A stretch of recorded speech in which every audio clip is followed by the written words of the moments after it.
For today's video, mga sis, ngayong araw na to ay magbo-voice over na lang ako dahil ito ngayon ang nauuso. Itong araw na nga pala nito ay papunta kami ng Jensen for vacation. At kasama ko nga pala ang aking baby dito.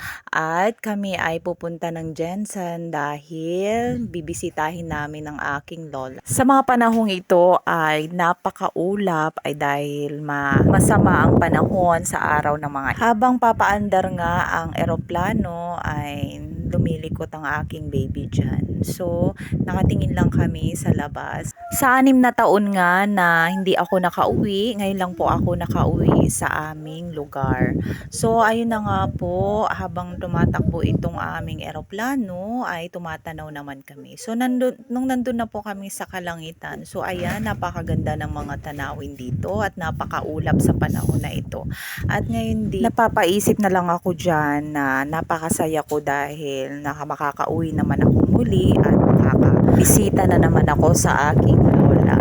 Pasensya na kayo, habang nagbo-voice over ako is napakalakas ng hangin dito. So, ang hangin dito ay napakalamig. Nasa tuktok kasi ako ng bundok. Dito kami naninirahan sa ngayon. Nung nasa tuktok na nga kami, ayan, panay video lang ako dyan sa mga paligid, sa kalangitan. So, ayan, napakal ng ulap dyan. Yan. So, ang gandang tignan at pagmasdan. Nakakamangha yung gawa ng ating Panginoon dyan. So, ayan. Ganda-ganda talaga mga sis. Ayan. Nakakamangha lang. Sa mga panahon na yan, kung ano-ano yung mga nasa isip ko, pagdating ko doon sa aming lugar.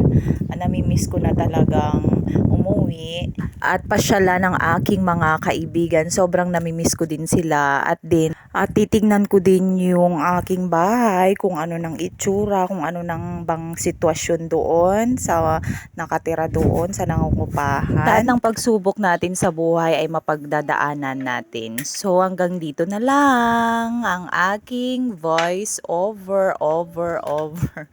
Kaya magandang buhay sa ating lahat mga sis. Kaya God bless everyone and please love and share and follow for more. Bye! Mwah!